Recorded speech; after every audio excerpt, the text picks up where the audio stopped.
Behind us is the all-new Toyota Tacoma Trailhunter. And we're about to take this thing where it was designed to be driven. Let's go.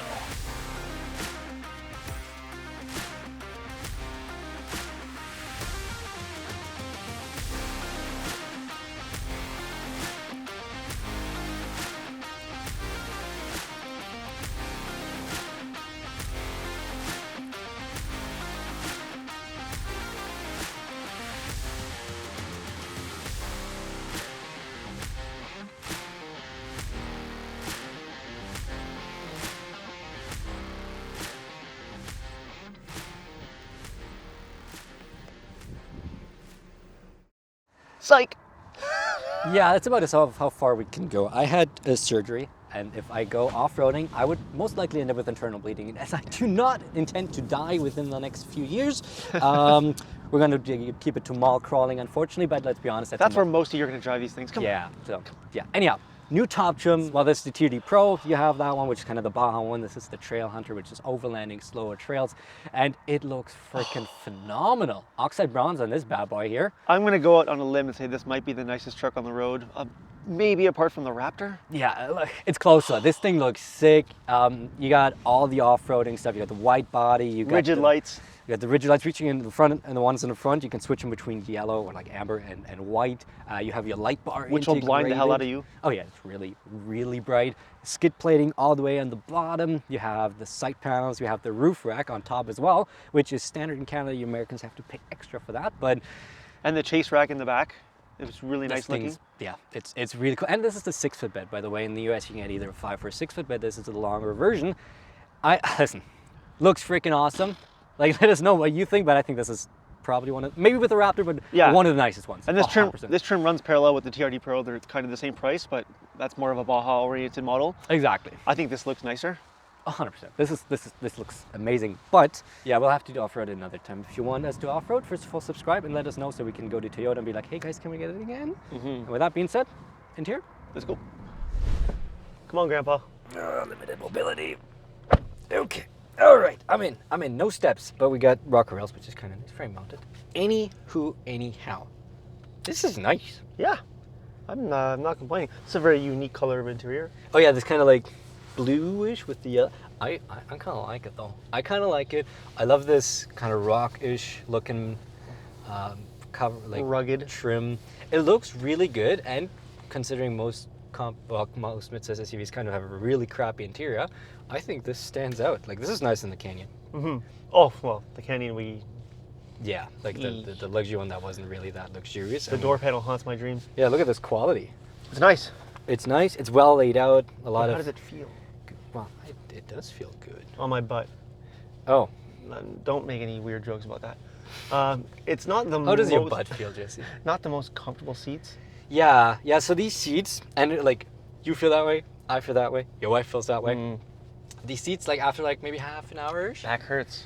Yeah, and like we tried different positions, lumbar and everything, but we just never could get comfortable.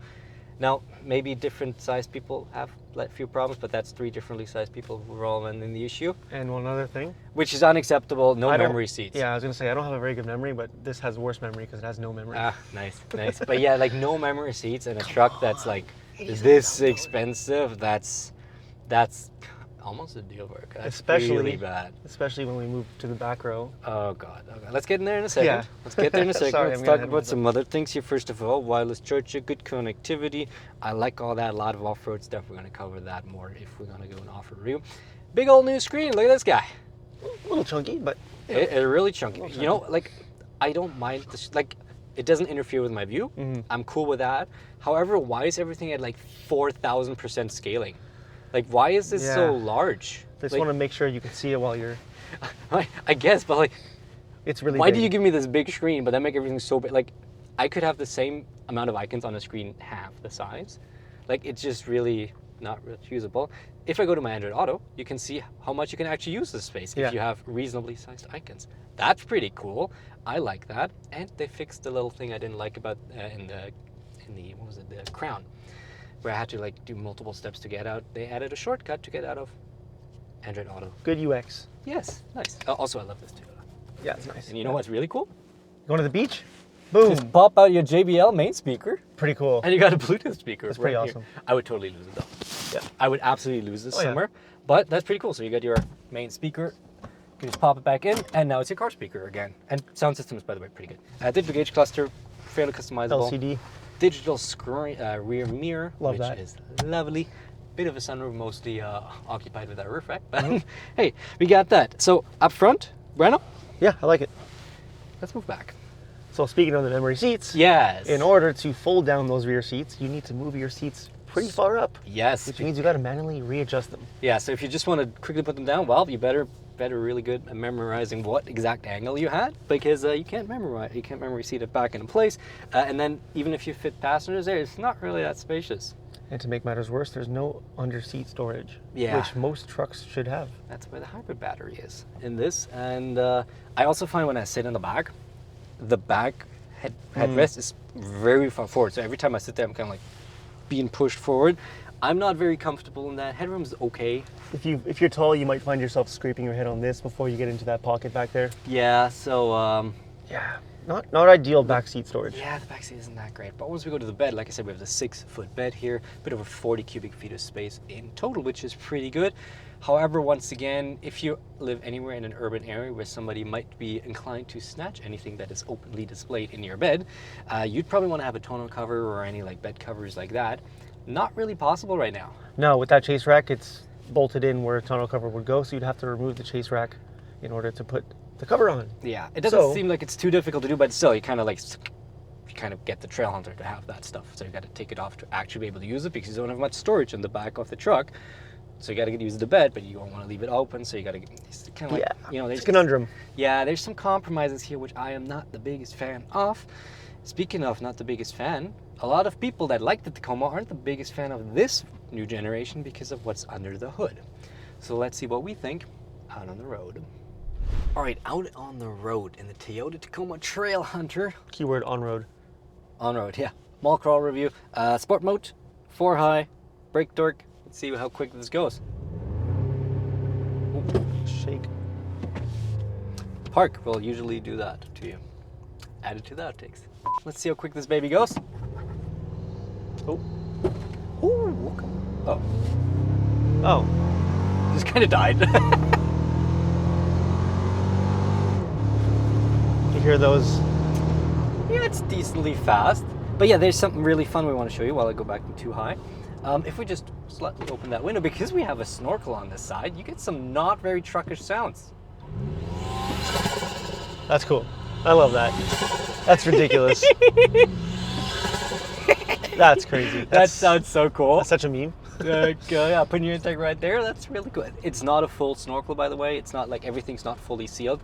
It does help, but it's not full wadding. And all the like off-roading stuff, we're going to cover in an off-roading review. This is not where we're doing this. However, we have a 2.4 liter turbocharged inline 4 mated to an electric motor, powering obviously forward drive or 4 wheels. Let me just. Okay. And producing 323 horsepower and 465 pound-feet of torque. Okay, power-wise, no complaints. What is it, like 7 seconds, 7.2 seconds to 100? Yeah, To so 60? it's not like super fast. A lot of other trucks are a lot faster. We had the Ford Ranger with a 2.7 liter. Wasn't the Ranger Raptor, just the V6 Ranger. That was like 2 seconds faster, 260. This is faster than the OG Tacoma, though, Yes, than the V6. yes. And also the drivetrain itself in terms of like smoothness, which was a big complaint for us with the inline 4 in the Canyon and the Colorado. I didn't have any complaints about this, and it's actually very smooth. If you're just maneuvering like low speeds, it'll do it fully on the motor. Overall, this will be a better driving experience than the previous Tacoma, both the transmission and the drivetrain. Yeah. The question is reliability, right? And they've had some issues with this, obviously first model year, but the recent Toyota inline 4 and the trucks and all the big SUVs haven't really been that dependable, and that's a big reason why people go to Toyota. Mhm. We only have these for a week at a time. I had no issues with it, but just make sure you do your research before you maybe commit to a motor vehicle like this. However, we do want to put it right back into sport mode, because what do you do with an off-roader? Handling You do test. an on-road handling test. Exactly. Mall crawling. Let's see what it does. Slow it down. We don't want to roll over after all. understeer. It kills me because traction control doesn't want us to oversteer. It's an off-roading truck. I don't really care. Speaking of turning, the turning radius is horrendous. Yeah, it's pretty bad, especially with the 6-foot pannier.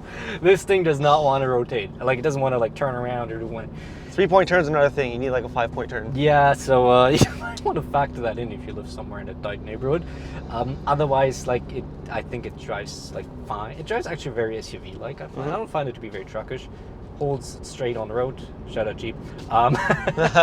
Otherwise, it's fine. But let's talk about some more daily driving with you behind the wheel. Let's go. All right. Well, let's manually adjust for like 3 minutes here. Until you're in the right spot. Cue a 5-minute time lapse. In the meantime, okay, so daily driving, we want to look for ride quality. We want to look for the hazards that are just on the other side of the cabin. I want to look for noise. Wait. Speaking of noise, you're going to notice on the highway, Yeah. this roof rack's going to cause a little bit of extra noise here. It's just the nature of it. Yeah, It's not a knock against this truck. Any truck with a roof rack should have that issue. there's definitely added noise, but what luckily isn't the case, there's no like whistling or anything. It's just like generic like wind noise, I You guess. might actually find this annoying because it's going to be constantly making that noise. Yeah, you do hear the intake. I don't know if it picks up on mic, but you do hear the intake a lot. It was fun during the week. I don't know if I'm having a month or I keep driving for like 8 hours a day. I don't know if I'm going to still love it after that. But otherwise, noise, there's less tire noise than I would have expected in this. I agree. Like, it's not a quiet ride out on the highway, but it's still going to be like significantly quieter than something like a Jeep Gladiator or that. So for an off-road SUV, this is actually not bad at all, I think. Brakes, Not bad. very progressive, very long, but I think it's very easy to find the braking point you want and stop exactly where do you want to stop. And of course, well, we have the Emo shocks. This thing rides really well. I wonder if the TRD Pro might be better for city driving. Did you find it bad during city No, driving? not at all. I'm just curious. I haven't driven the TRD Pro. Oh, we'll definitely get into it. It'll Yeah. be interesting to see. Yeah, you're right. Like, which one would be better? I feel like this one's probably going to be better because it's more meant for like slower bumps. Right. While the TRD Pro is going to be more focused on keeping the cabin straight on like harsh impacts. So it's more like for speed. I found this actually to be a very comfortable daily. It is. During Minus the the week. seats, but yeah, it's Yeah, comfortable. minus this thing that really matters. It's actually going to be fairly comfortable. And lastly, tech, we have adaptive cruise control with lane centering. Those are coupled together, but work really well. Okay, but the big one here is the pricing. As spec, well, there's not much to a spec to a Toyota, but top spec Toyota Tacoma Trailhunter, we're looking at just shy of $65,000 US, and that translates to almost 87,000 Canadian. That, for reference, is about 6-7 grand more Canadian than a Ford Ranger Raptor, which obviously that's more on the Baja side, and it doesn't look nearly as cool, but it's probably going to be more usable. 10,000 more than a ZR2 Bison. Yeah, if you don't even go for the Bison package, it's about $20,000 more. But of course, you do have a Go ahead. Oh, granted, the Bison doesn't come with a roof rack. It doesn't come with the rigid lights, and you know it's a couple grand. Air compressor. Air compressor. So it's a couple grand of aftermarket stuff you put on. So it's still 8,000. Yeah, $8,000 more. there is a big premium on that. And they have memory seats. They have memory seats. Where I was like, you know what? Those trucks, well, what the Ranger has, what this doesn't have, is a V6, which kind of like, I don't dislike this drivetrain. I'm just a bit weary of it because of the reported issues that they're probably going to fix it. It's Toyota, but we can only talk about what we have in front of us right now and what's known right now. But yeah, it's kind of tough for me, really. I like this truck a lot. It's beautiful. Every time I see this truck, doesn't matter what angle I look from, it looks amazing. Unlike pretty much any other truck that I look at. It's the best looking midsize truck by far. Yep. I think this interior is probably the best midsize truck interior aside, like from materials. But it's not without compromises. Yes, and that's where Colorado will be better, where Ranger will be better in terms of like usability and space in the back. Ranger is also more powerful. Ranger's more powerful. So there are compromises you make here. Now, if you're just looking for the best factory overlanding truck, That's probably it. this is probably it. Oh, I need to jump in. But you let us know, which one would you take? Ford Ranger Raptor Toyota Tacoma TRD Pro, Toyota Tacoma Trailhunter, or Colorado ZR2. And that is the 2025 Toyota Tacoma Trailhunter. See ya. Thank you for watching this video on JC Cars. Pure testosterone! Oh!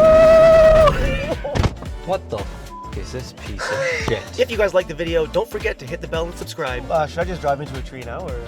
And we'll see you next Friday at 8:15 a.m. Eastern for a whole lot more fun. Bye-bye.